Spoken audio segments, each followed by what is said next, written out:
Bismillahirrahmanirrahim. Assalamualaikum warahmatullahi wabarakatuh.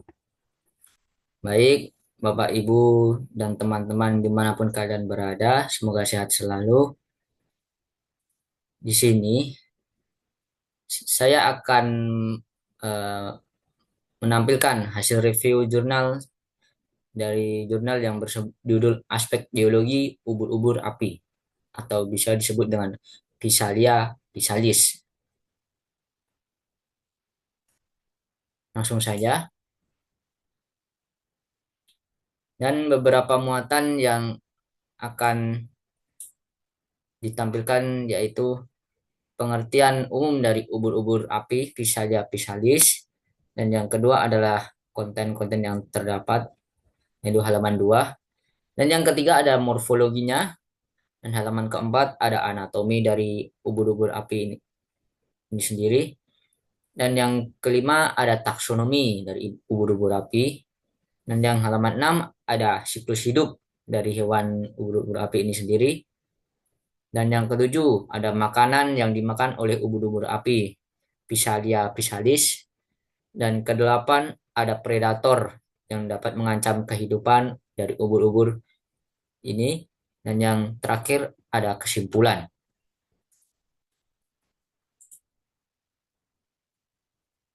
Ya, secara morfologi, umumnya ubur-ubur api memiliki bentuk yang menarik, yaitu menyerupai balon lonjong transparan dengan warna kemerahan, kebiruan, kehijauan, atau keunguan. Warna tersebut memberikan kamuflase yang baik di laut dan dibentuk oleh kompleks biliprotein, yaitu grup prostetik bilatrien. Ubur-ubur api memiliki struktur tubuh yang rumit dengan variasi morfologi yang tinggi atau bisa dikenal dengan polimorfisme. Tubuhnya terdiri dari beberapa kesatuan zoid yang disebut dengan kormidia.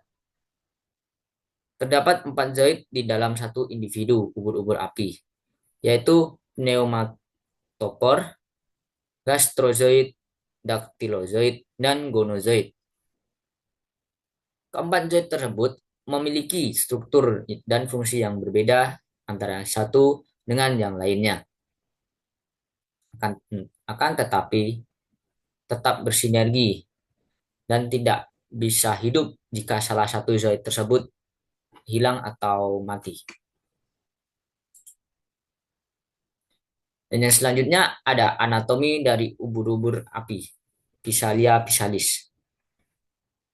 Pada gambar pertama yang bisa saya tampilkan, ya, gambar pertama yaitu ada gastrozoid. Ini teman-teman. Dan gastrozoid sendiri adalah zoid yang berperan untuk mencerna mangsa atau feeding polyps. Dalam penelitian Mackey yang pada tahun 1960 menyebutkan bahwa dalam menjalankan fungsinya, gastrozoid melakukan semacam gerakan seperti mencari, meraba, atau dalam kutip searching movement saat menyentuh mangsa yang di bawah tentakel. Gastrozoid akan langsung menyelimuti mangsanya. Dan di gambar kedua ini, lebar bukaan mulut setiap satu gastrozoid diperkirakan dapat mencapai 1 cm dan diperlukan sekitar 50 gastrozoid untuk menyelubungi ikan berukuran 10 cm.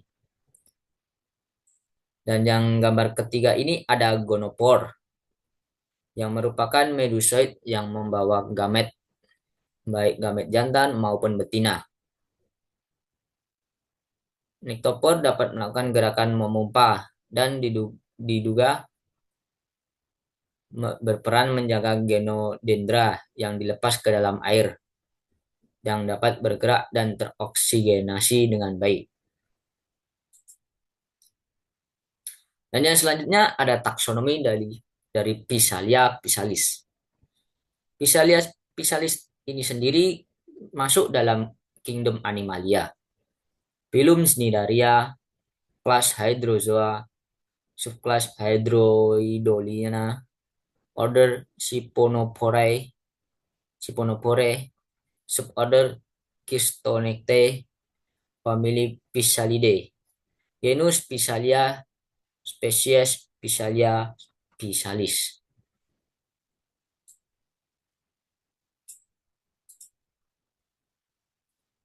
Dan yang selanjutnya ada siklus hidup dari ubur-ubur api, Physalia physalis. Yang dimana fase awal, sejauh ini informasi pada fase awal perkembangan ubur-ubur api diperoleh dari spesimen awetan yang tertangkap jaring pada penelitian Munro pada tahun 2019 dan kawan-kawan.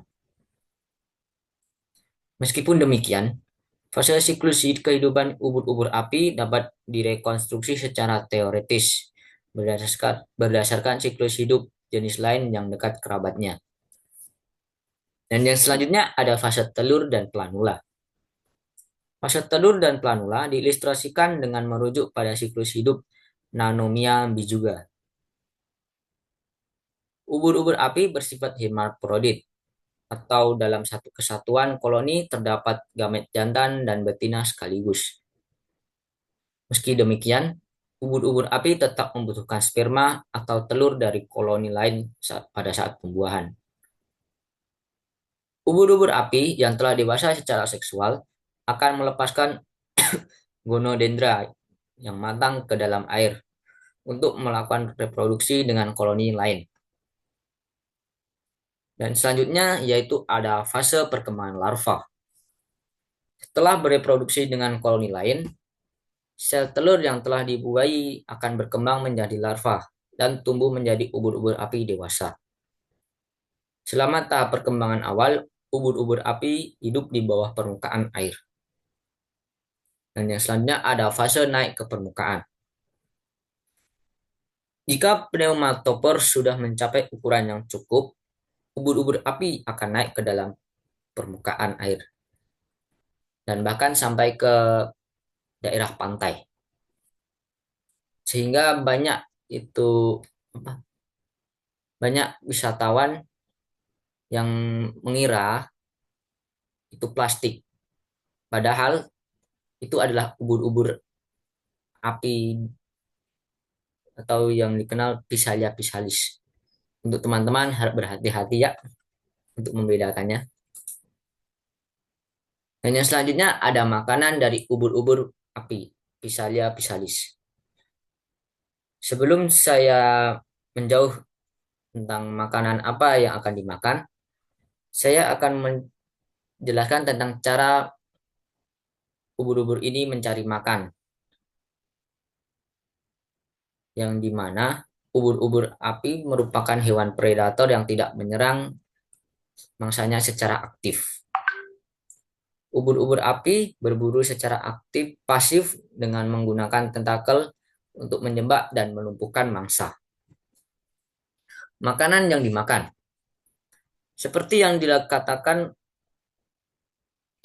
Toton pada penelitiannya tahun 1960, bahwa mangsa dari ubur-ubur api adalah ikan terbang, Esosotidae. Dan menurut penelitian Purcell tahun 1984, diperkirakan setiap harinya ubur-ubur api memangsa hingga 120 larva ikan. Dan pada gambar di bagian kanan, terdapat ubur-ubur api yang sedang mencerna seekor ikan. 70-90% hewan yang ditemukan di dalam pencernaan ubur-ubur api adalah larva ikan. Pada penelitian Purcell yang dilakukan pada tahun 1984. Dan sisanya 10% terdapat di antaranya yaitu krustase.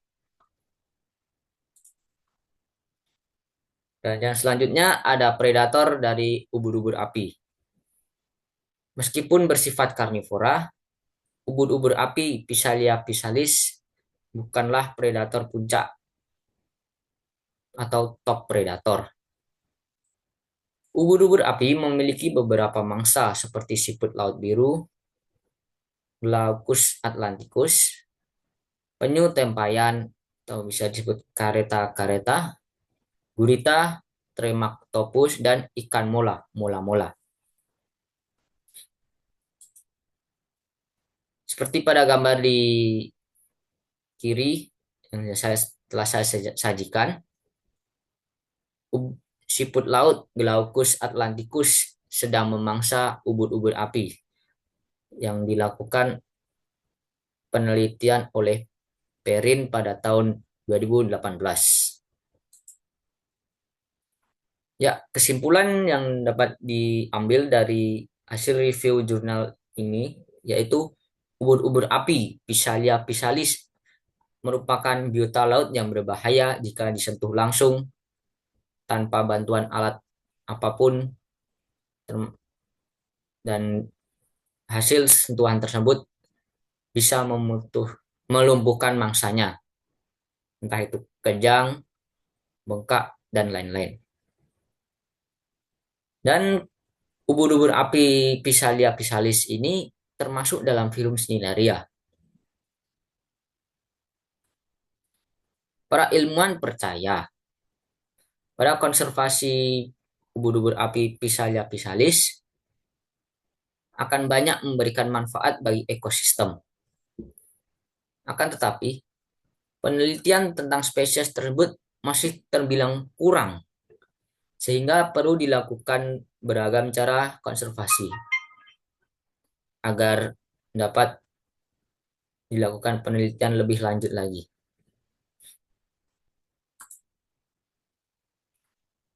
Hanya seorang pendekarlah yang terus berusaha dan berjuang, meskipun lingkungan sekitar banyak yang tidak paham apa yang kau rasakan. Edan tanpa tanding, Ivan Gajita Purnama. Dan ini adalah saya. Terima kasih. Ya, ini adalah sumber-sumber gambar yang telah saya ambil. Sekian, kurang dan lebihnya saya mohon maaf. Billahi taufik walhidayah. Wassalamualaikum warahmatullahi wabarakatuh.